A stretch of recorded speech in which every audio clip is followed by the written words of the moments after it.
Hey guys, how's it going? Hope you're doing well. My name is Crown, and today I'm going to read you some very interesting stories that I hope that you're gonna love. And now, without further ado, let's go!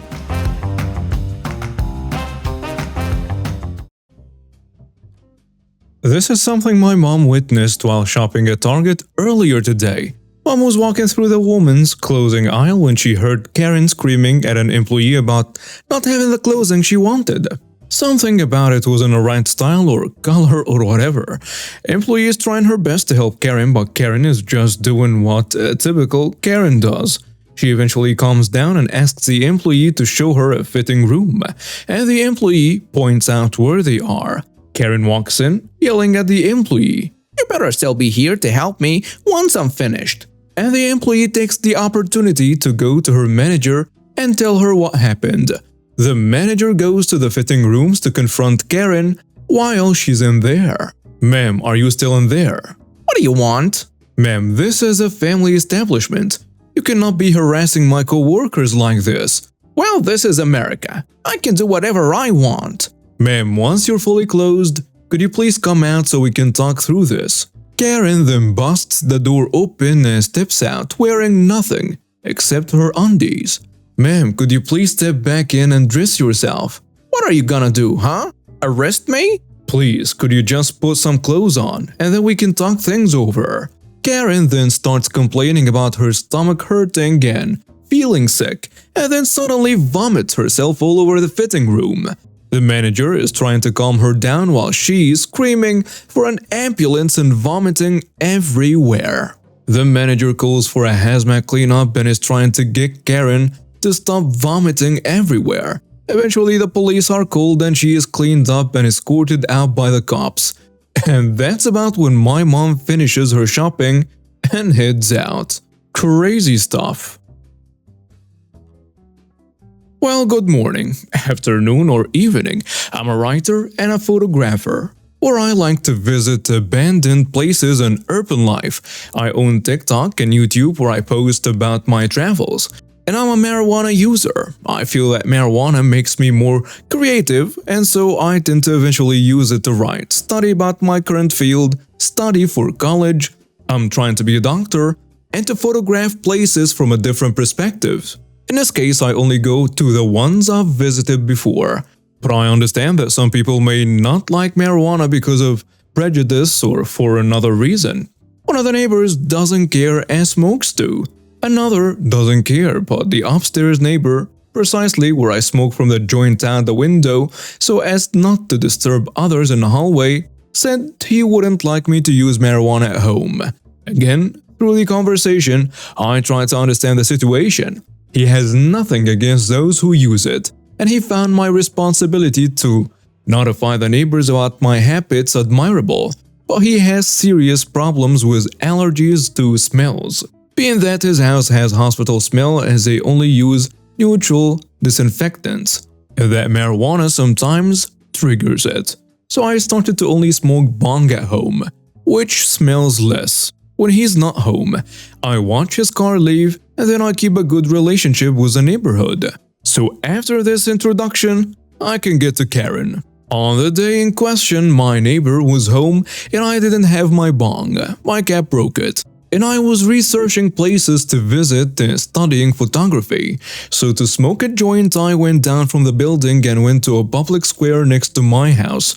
I sat down, took my notebook and lit a small joint, when I noticed out of the corner of my eyes an angry Karen coming towards me. She said to me, "What is that, you bum?" I replied, "Well, I'm smoking. Are you flustered with that?" "Of course. Can't you see that you're poisoning the air in the entire square?" "This square is 1 hectare and I was just in a very wooded place with no one around." So I said, "I'm sorry, I'm going to put it out and I'm going to look for a better place to smoke. What's your problem with weed though?" "My problem is you guys who let people wander around." I realized that she was going to start a prejudiced conversation that I honestly wasn't in the mood to refute. So I got up from the bench and I walked away. She shouted, "What are you doing?" "Well, since I was disturbing you, I will smoke somewhere else." "Okay." She comes up to me and takes the already extinguished joint from my hand and says, "No, now you're going to wait for the police. I already called." I had nothing else with me. I left with just the cigarette I was going to use, so I took the most unexpected step and sat down on a bench. She asked, "Did you decide to wait?" "Yeah." Karen furrowed her face as if she sensed some nonsense was going to happen. After all, the other guy she freaks out must leave without paying to see. Then, still cursing me, she had the police, which is surprising since she said she already called him. Then a few minutes later, a policeman arrived. He looked at Karen cursing me and already made a face of disappointment. I had already experienced problems with the police before, and I knew that it was enough to say that I'm a user, give a justification for smoking on the street, and report the small amount that the maximum they would ask was for me to sign a term stating that I knew that he was on drugs and that this is illegal. But for non-prison users, and to avoid getting a record, they recommend the voluntary donation of a basic food basket, which I already did considering that I helped myself without having a dirty name. I helped a policeman who did his job to stop me, and I already help a family that is hungry. Then a policeman arrives and says, "What is happening now, Karen?" Then I realized that he probably already knew her. She answered, "This pot is marginalizing the square where I want to pass." He asks me, "Do you have marijuana?" I answered, "No," which was true since my only joint had been captured by Karen. Then she says, "And this one?" showing the joint in her hand. So I answer, "It's with you, it's probably yours." The policeman chuckles and says, "Karen, I didn't know you smoked. We'll need to arrest you for that." Karen is in shock and says, "No, it's his, I swear." The policeman says, "Lucky for you, this amount is not a crime in Brazil." Karen is relieved that she doesn't know the basics of her own country's laws and hands over the joint and leaves. After talking to the policeman, I explained my situation and that it wasn't an affront to go smoking in a square. I just wanted to respect my neighbor's allergy. He understood my point and we discussed the legalization where he was in favor but was not speaking because he was on duty and he only ordered me to avoid smoking in the street because this is theoretically a crime, and if he observed it, he would be obliged by law to intervene. He too explained that Karen keeps calling the police for absolutely everything, from skateboarders riding the ring or teenagers wanting to ride a swing. Everything for her is a criminal offense, and so my excuse of the marijuana being hers will probably reduce the calls they are forced to answer, but knowing it was a nonsense. Eventually I pass by this policeman and until I say hello, he always asks, "You don't have anything, do you?" And I always say no. In the end, as I said, she wouldn't be arrested, but the panic she felt was pretty funny. I know that what I do is illegal, but I always try to do it in a way that guarantees my individual freedom without disturbing anyone's life. Edit 1. Thanks to everyone who gave me any tips. I appreciate it. 2. I understand the buzz about wanting to be a doctor and I have some facts about it. I try to be as respectable as possible.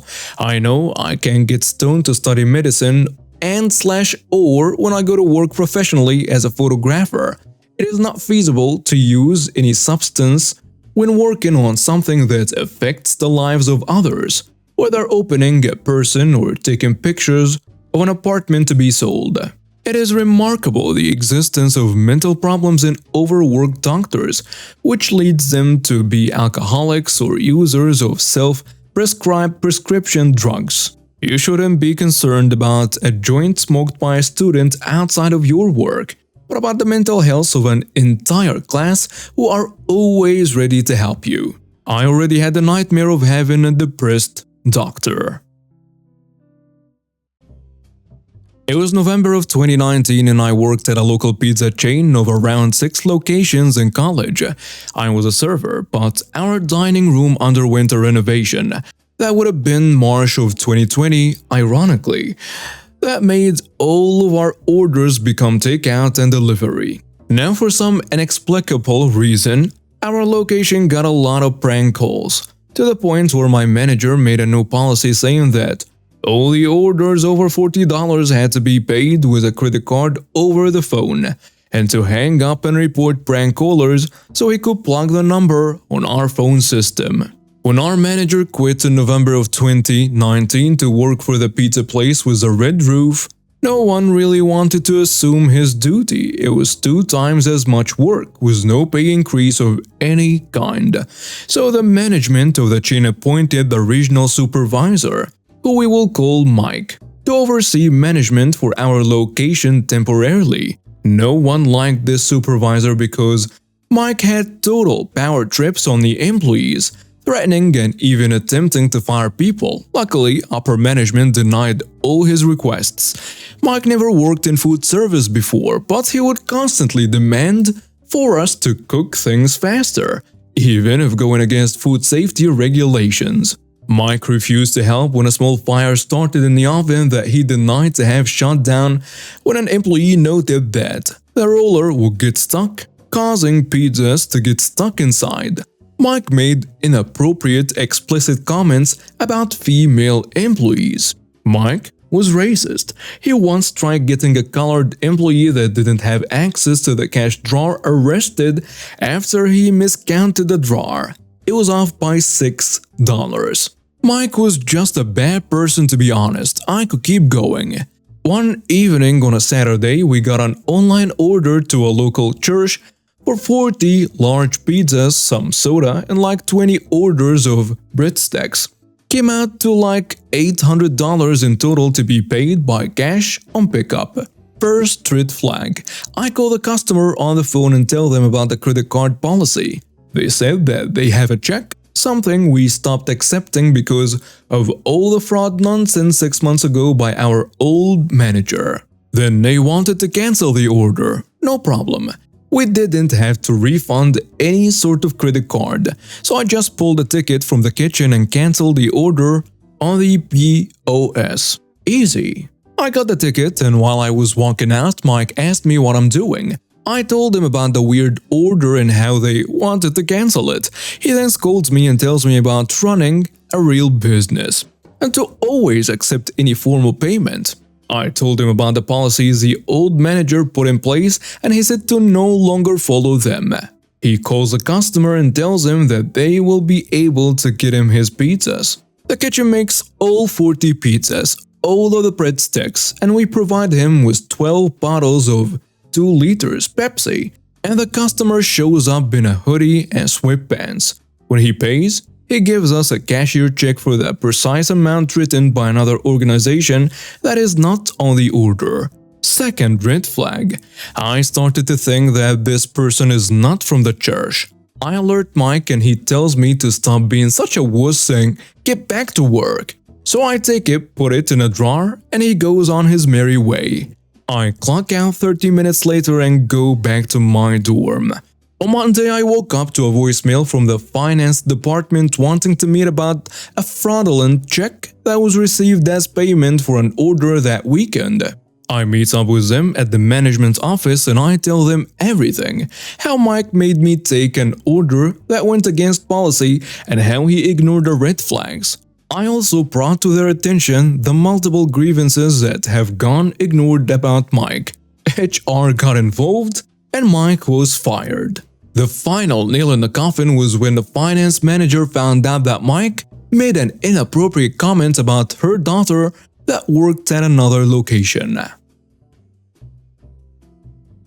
During weekends and holidays, my cousins and I and some friends of ours will set up a net and play volleyball like we would in a normal game. All of them play in teams for fun, but I'm a professional player on one of the higher ranking teams in my country.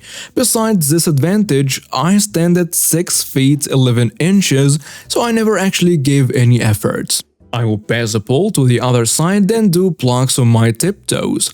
I would serve from with a low hit and not try to defend much. The teams would be picked 100% randomly by number picking.